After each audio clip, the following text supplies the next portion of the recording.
அனைவருக்கும் வணக்கம். இது சாரதி லா ஸ்டடீஸ்.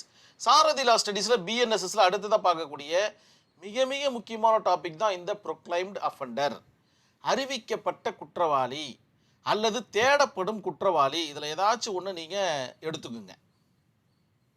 இந்த டாபிக்லாம் பார்த்தீங்கன்னா மிக மிக முக்கியமான டாபிக். எக்ஸாம் எழுதுறதுக்கு மட்டும் உதவிகரமாக இருக்காது. நீங்கள் ப்ராக்டிஸ்க்கு வரும்போது பார்த்தீங்கன்னா செக்ஷன் 84 ஆஃப் பிஎன்எஸ்எஸ் மட்டும்தான் சொல்லுவாங்க. நம்ம அண்டர்ஸ்டாண்ட் பண்ணிக்கணும் இது ப்ரொக்ளைம்டு அஃபெண்டர் அப்படின்ற மாதிரி. ஸோ இந்த செக்ஷன் என்னென்ன சொல்லுது, இதற்கு முன்னாடி பார்த்தீங்கன்னா செக்ஷன் 82 ஆஃப் சிஆர்பிசி டிஃபைன் பண்ணி சொல்லிட்டு இருந்தது வாட் இஸ் ப்ரொக்ளைம்டு அஃபெண்டர்னு. இப்போ நவ் 84 ஆஃப் பிஎன்எஸ்எஸ் சொல்லிட்டு இருக்கு ப்ரொக்ளைம்டு அஃபெண்டரை பற்றி. முடிஞ்சால் ரெண்டுத்தையும் எழுதுங்க, இல்லைன்னா பிஎன்எஸ்எஸ் மட்டும் எழுதுனா கூட போதும்.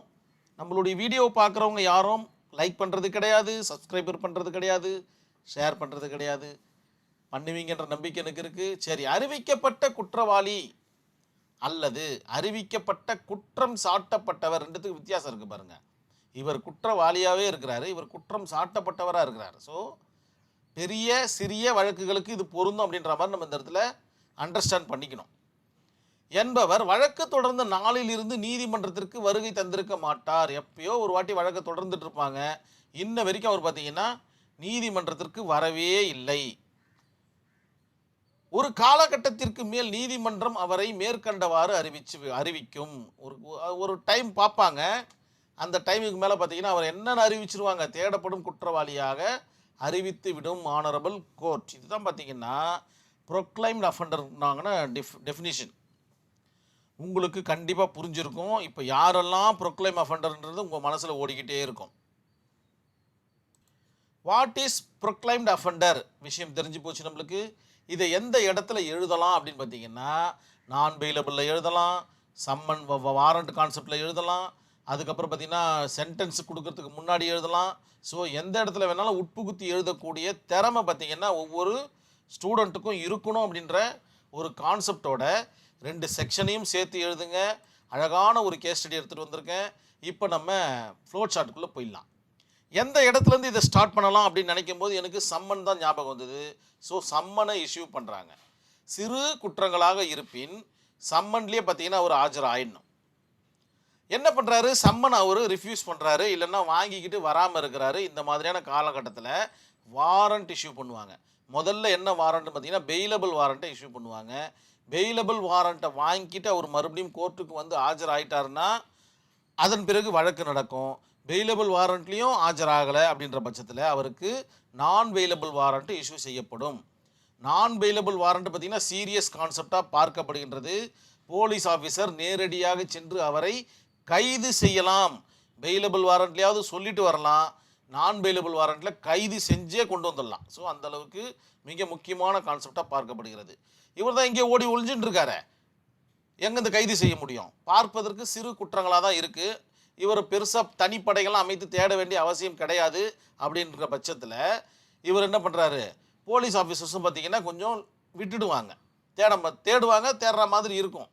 அதன் பிறகு பார்த்திங்கன்னா இவர் கண்டினியூஸாக ஆப்சண்ட் ஆகிட்டு இருக்காரு, இவர் வாட்ச் பண்ணிக்கிட்டே இருக்காருன்னு வச்சுப்போமே. ஆனரபிள் கோர்ட் என்ன டிக்ளேர் பண்ணும் அப்படின்னு பார்த்தீங்கன்னா இவரை ப்ரொக்ளைம்டு அஃபெண்டராக டிக்ளேர் பண்ணிடும். டிக்ளேர் பண்ண உடனே போலீஸ் ஆஃபீஸர்ஸுக்கு இன்னும் அசுர பலம் கிடைத்து விடும். இதற்கு முன்னாடி பார்த்தீங்கன்னா அவரை கைது செய்யலாம், இப்போ எங்கே பார்த்தாலும் அவரை கைது செஞ்சு ஜெயிலே போட்டுடலாம் அப்படின்ற மாதிரியான ஒரு கான்செப்டுக்கு வந்துடுது. அதே போல் ப்ரொக்ளைம் அஃபெண்டருடைய புகைப்படம், அவருடைய ஃபோட்டோ பார்த்திங்கன்னா காமன் பிளேஸில் ஒட்டுவதற்குண்டான அனுமதி கிடைத்து விடுகிறது. யாருக்கு?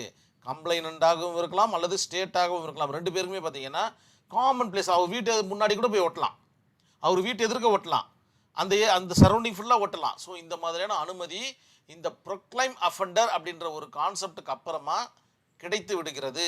அதன் பிறகும் வரவில்லை என்றால் அவருடைய ப்ராப்பர்ட்டியை கையகப்படுத்தக்கூடிய பவரும் கிடைத்து விடுகிறது ஆனரபிள் கோர்ட்டால் போலீஸுக்கு.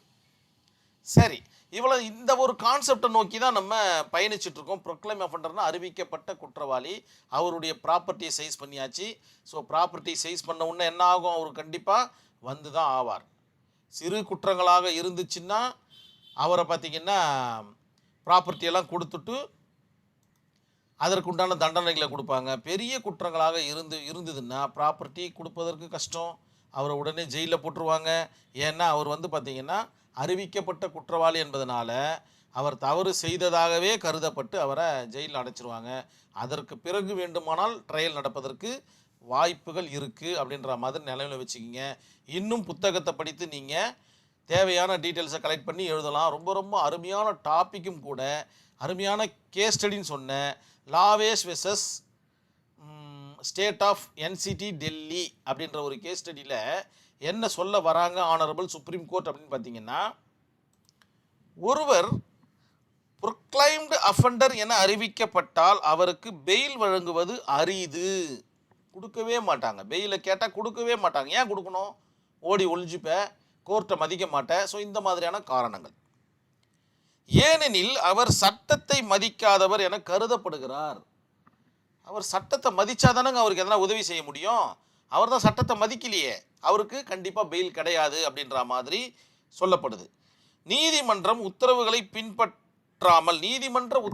பின்பற்றாமல் நீதிமன்றம் ஒரு உத்தரவிடுது, நீங்கள் வந்து தான் ஆகணும்னு சம்மன் கொடுக்குது, பெயிலபிள் வாரண்ட் கொடுக்குது, நான் பெயிலபிள் வாரண்ட் கொடுக்குது. ஸோ இவ்வளோ கொடுத்தும் நீங்கள் வராததுனால உங்களுக்கு பெயில் கிடையாது அப்படின்ற மாதிரியும்,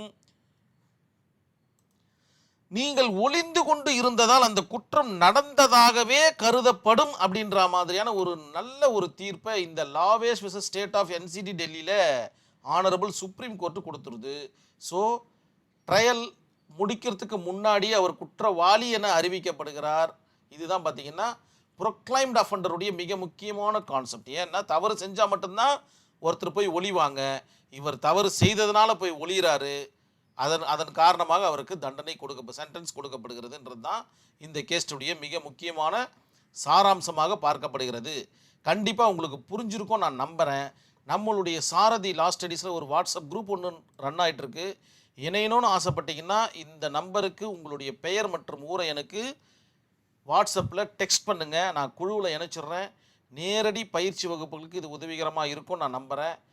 இணைவீங்கன்ற நம்பிக்கையோடு நான் இந்த வீடியோ இதோட கம்ப்ளீட் பண்ணிக்கிறேன். நன்றி, வணக்கம்.